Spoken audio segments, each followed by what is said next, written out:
30세의 취미 스쿠버 다이버 크리스토퍼 르쿤. 그는 친구, 가족과 함께 바다에 나가 스쿠버 다이빙을 즐겨 했다. 취미 다이버였던 그는 바다의 해양생물을 채집하고 구경하는 것을 목적으로 다이빙을 했다. 이런 시간들은 가정의 가장이었던 그에게 있어 가장 소중한 시간들이었다. 그런데 그런 가장 소중했던 시간이 평생의 가장 끔찍한 악몽의 시간이 되어버린다. 2015년 7월 12일 미국 플로리다의 세인트루시. 이곳 앞바다에는 38km 길이의 긴 모래사장처럼 보이는 섬이 존재한다.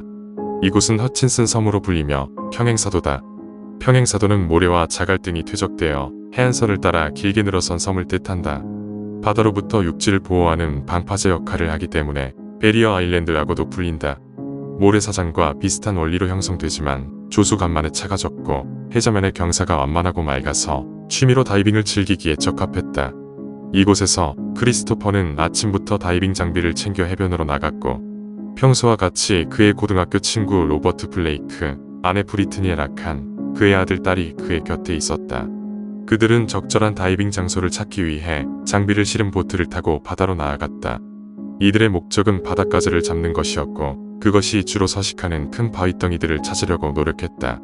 적절한 장소를 찾지 못해 보트는 해안에서 점점 멀어져 수백 미터 떨어진 곳까지 나아갔고 마침내 물속에 잠겨있는 커다란 바위덩이를 발견했다. 바위덩이의 발견과 동시에 로버트는 수면 위에 2.43m 높이의 노란색 부표가 떠있는 것을 발견했다.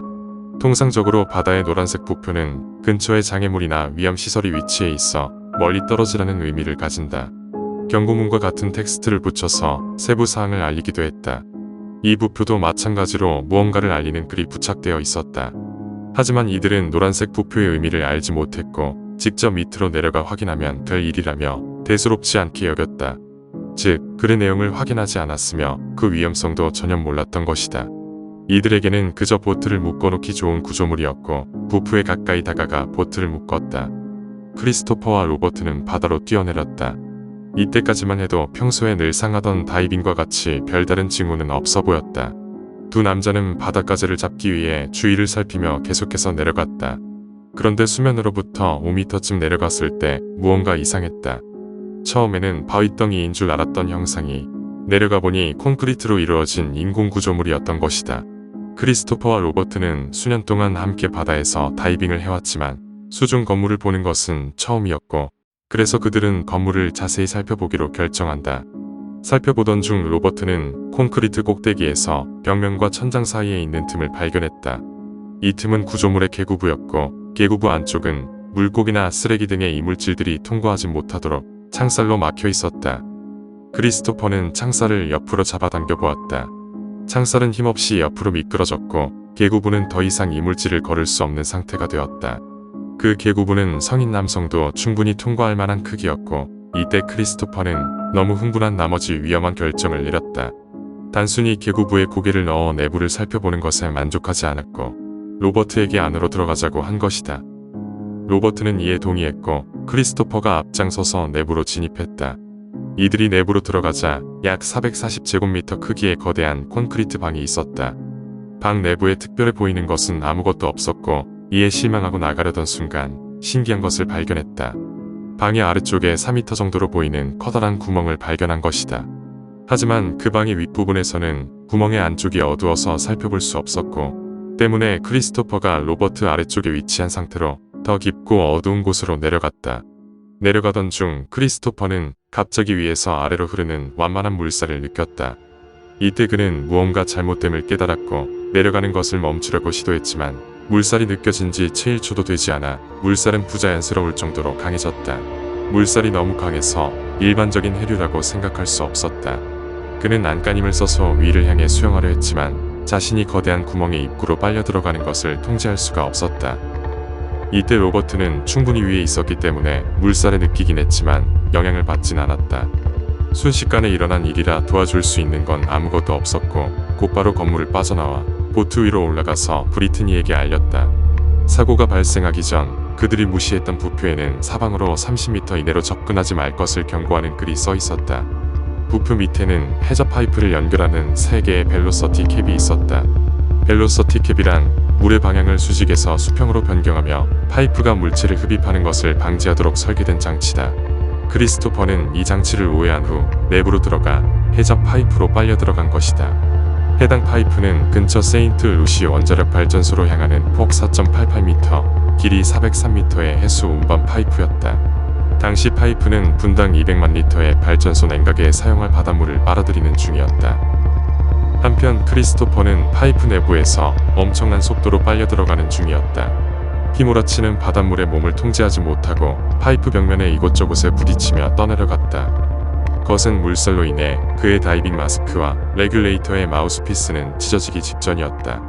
때문에 그는 얼굴에 착용한 장비들을 부여잡고 절대 놓지 않으려고 했었다. 마스크를 붙잡고 30초가 지나서야 상실했던 방향감을 찾을 수 있었다. 그런데 그에게 불현듯 끔찍한 생각이 떠올랐다. 파이프의 끝에 물의 흐름을 만들기 위한 날카롭고 회전하는 터빈이 있을 가능성이 높다고 생각한 것이다. 때문에 그는 거대 믹서기에 갈려버리느니 차라리 익사하는 것이 낫겠다고 생각하며 레귤레이터에서 손을 떼고 자신의 운명을 받아들이기로 결정한다. It's about a 4.5 to 5 minute ride. You get to do a lot of thinking. I knew something was drawing all this water, and all I could think about is these horror movies, you know. This big turbine coming, and I'm coming for it, you know. It's gonna chop me up and kill me. And I just contemplated, you know, do I pull the regulator out of my mouth and just die? Start thinking about my family? You know, how are they gonna survive without me?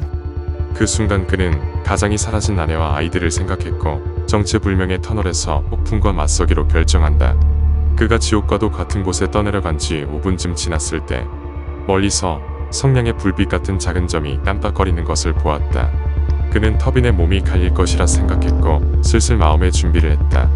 하지만 빛이 점점 더 커지며 터널의 끝이 자세히 보였고 그 끝에 아무것도 없음을 깨닫게 된다. 때문에 그는 살 수 있을지도 모른다는 희망을 가지며 얼마 후 터널에서 빠져나왔다. 바닥은 더 이상 금속이 아니었고 햇빛이 물속을 비추며 눈이 부셨다. 잔잔한 물과 쏟아지는 빛으로 천국이라 생각하던 그때 마침 그곳에 있던 공장 직원 제키에게 건져 올려진다. 결국 몸에 온통 멍이 들고 군데군데 찢겨진 채로 구출된 크리스토퍼는 가족들과 재회했다.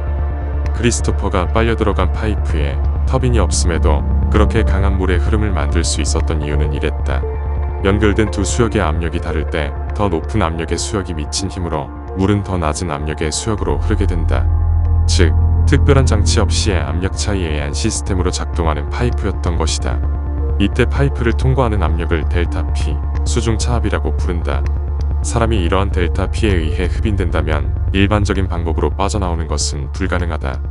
실제로 이것으로 인해 사망한 다이버들의 사례를 어렵지 않게 찾아볼 수 있다. 사고 후에 그는 플로리다 파워앤라이트의 세인트 루시 원자력 발전소가 안전조치가 미흡했다며 이에 소송을 제기했다.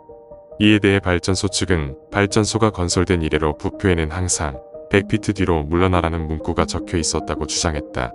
또한 파이프 위에 물체의 유입을 막기 위한 보호장치를 크리스가 의도적으로 우회하며 파이프로 들어간 것이었다. 이로써 사고의 책임이 크리스토퍼에게 있음이 입증됨으로 마무리되었다. 후에 밝혀진 것으로 이 파이프에 빨려 들어간 건 크리스토퍼가 처음이 아니었다. 1989년에도 한 스쿠버 다이버가 크리스와 완전히 같은 방식으로 빨려 들어간 것이다. 때문에 일부에서는 발전소 측의 안전을 위해 더 강력한 조치를 취할 것을 요구하기도 했다.